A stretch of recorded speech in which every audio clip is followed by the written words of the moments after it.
He's a 14-year-old carjacker. We'll call him David. I dragged him out the car and get it in. Nicole is 16 with a long list of carjackings on her record. How many? I'll say 6. I don't know. I don't count. And there could be hundreds of teens in Chicago looking for their next victim. After that first one, did you have any regret? Nah. It's happening in dark alleys, busy parking lots, even steps away from your front door. I could just feel her hand around my neck. Leaned over into the car and put the gun to my head. Put a gun to my chest and said, if you move, I'll kill you. We've been tracking a surge in carjackings for 2 years, with many victims shocked by the age of their attackers. The wife of a man shot dead when teens couldn't figure out how to drive his car. Oh, my husband's back. The daughter of an Army veteran beaten to death by teens. It makes no sense to me. Chicago police say they've expanded their carjacking task force twice already this year. But until now, you haven't heard straight from young carjackers on what motivates them to commit these crimes, how they choose their targets, and if anything will make them stop. We spoke with 3 teens, setting up a room so we wouldn't see them and they wouldn't see us or each other. Nothing else was off the table. What drew you to it? The game, GTA. David is talking about the video game Grand Theft Auto. If you don't got a car now, you could just take the car from people. It looked fun. I wanted to do it. Take me back to that first time. Me and my friends, 3 of us, we was walking, and I told them, let's take a car. We saw a man, and we just ran and stuck him up and got in the car and drove off. Did he seem scared, shocked to see someone, so young doing it? Yeah. Would you say that it was easy? Yes. He says getting the gun was also simple. People on Facebook and stuff, they sell guns. So you were able to buy a weapon off Facebook? Yes. Do you find that a lot of kids your age do that?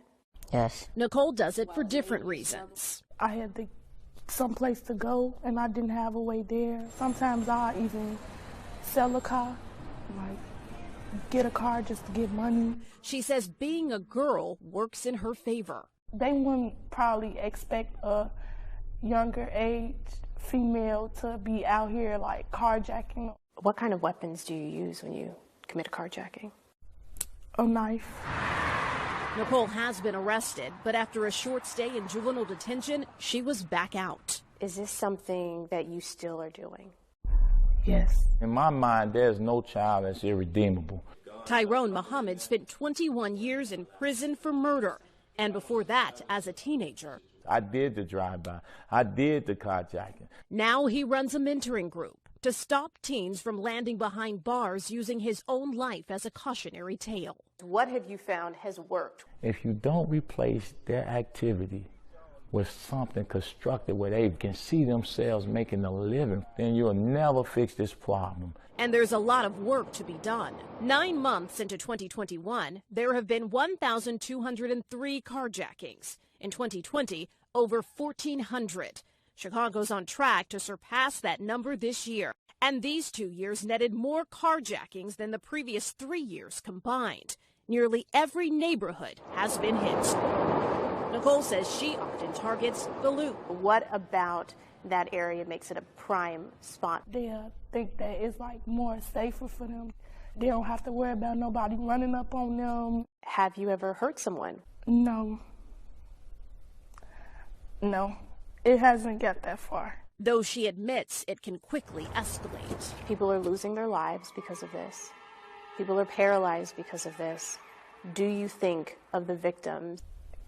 I want to say yeah, but in that moment, you might not be thinking. Chris, now 19, committed his first carjacking at 15, with his sights on areas like the North Side. In neighborhoods that have low crime rate, but wealthy people. He also tracks the police, looking for gaps in service. Which area is the slowest on police cars coming around? Chris says he's carjacked drivers just to have a ride around the city. But there's another deadly reason.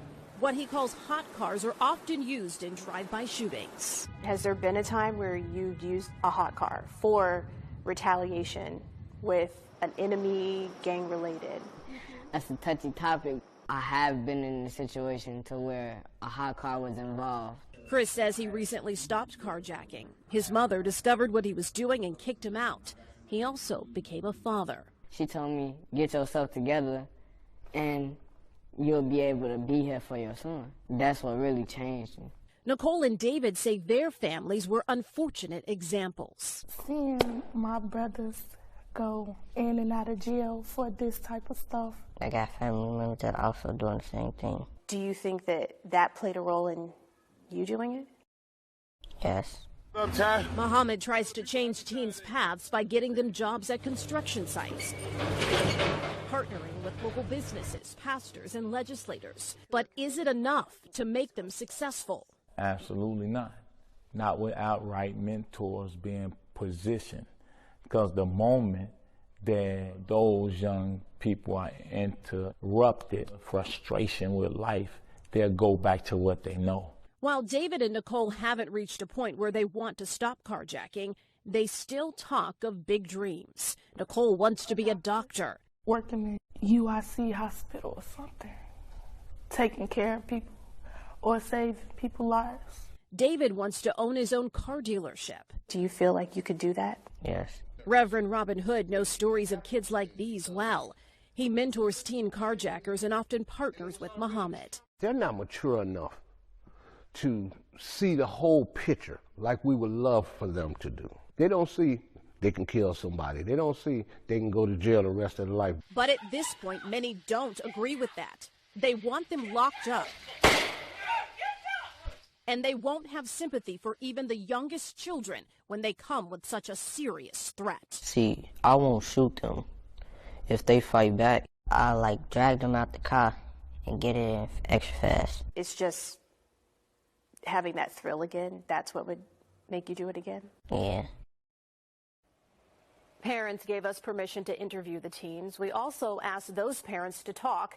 They declined. But this is not the end of the conversation. It is a complex issue with strong opinions.